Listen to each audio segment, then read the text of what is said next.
amashimwe ni menshi cyane kandi meza. Ibi nibyo Imana ikoze, kuyishima no kuyihimbaza no kuyishyira hejuru n'iby'agaciro.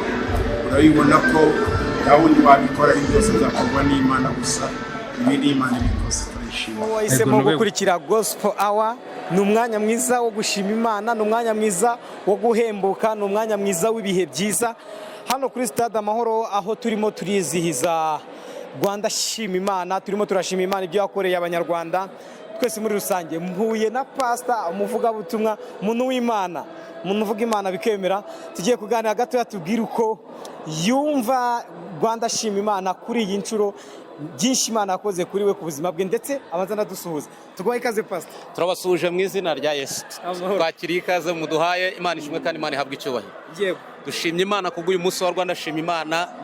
Ni umunsi tuba tunyotewe, kuko mu minsi yose mbere y'uko umwaka mu gutangira k'umwaka ndetse no gusoza undi, hari ibintu byinshi bitandukanye. Usibye n'ibyo, kuvaho amateka y'igihugu cyacu bimwe byagiye bihinduka, ubu ngubu turi mu mwanya wo gushima Imana, tumeze neza kandi turashima. Uwiteka Imana akomeje gukora ibikomeye ku buzima bwacu. Amen. Amen. Ubuhanuzi uri kugenda busohora?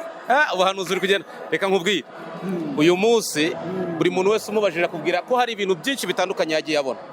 Hari ibyo Imana yakoze bigendanye ku mateka y'igihugu cyacu nyuma ya Jenoside, wabonaga nta shusho, wabonaga nta kintu na kimwe kizongera gusubira ku murongo. Ariko byo byonyine n'ahangaha duhagaze, iyi stade turi twakoreyemo, buri muntu wese wagiye abona afite umunezero. Noneho ukuntu abanyarwanda bari smart, ukuntu wabonaga abanyarwanda bakeye, ukabona buri muntu wese afite umunezero, ukabona buri muntu wese nyine hari icyo bita amashimwe afatika, ibihamya kandi bifite ubuhamya. Ndakubwiye ukuri, kuri uyu munsi wa Rwanda shima Imana, twabonaga ibihamya kandi bifite ubuhamya. Wabonaga buri muntu wese afite icyo kuvuga, wabonaga buri muntu wese afite aho yavuye. Hari n'ibyo gushimira Imana, avuga ngo Imana ahingejeje, mbaye nyihaye icyubahiro.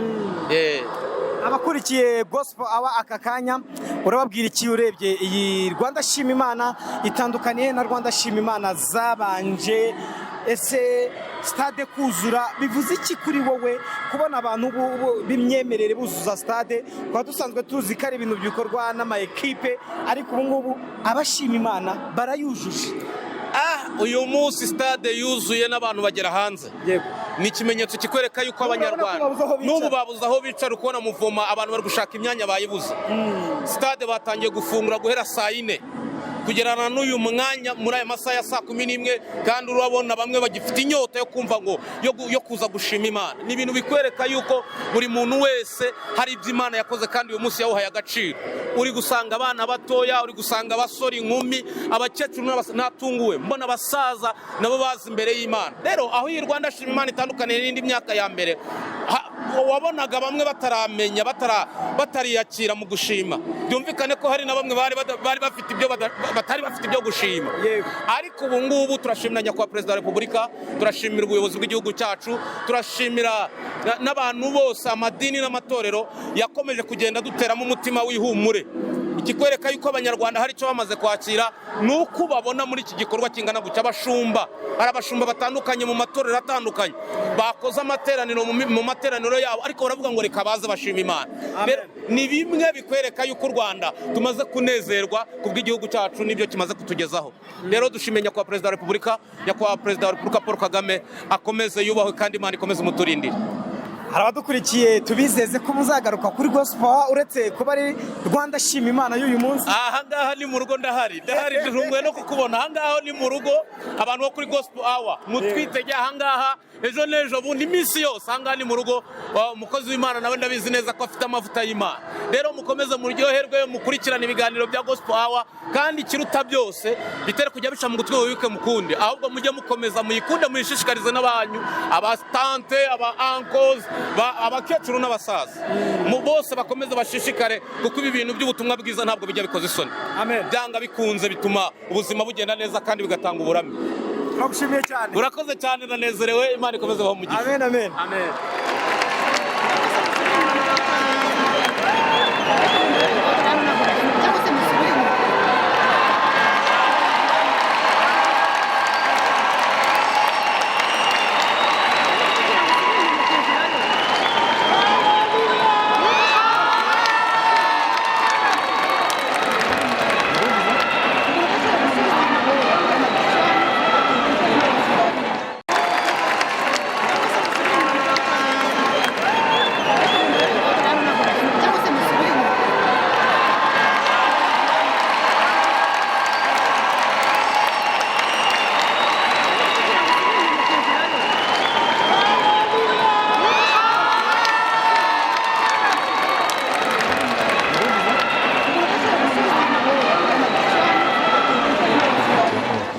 dukomeze kandi dukomeze dukundane dukomeze dukorere hamwe Imana izadukorera byinshi.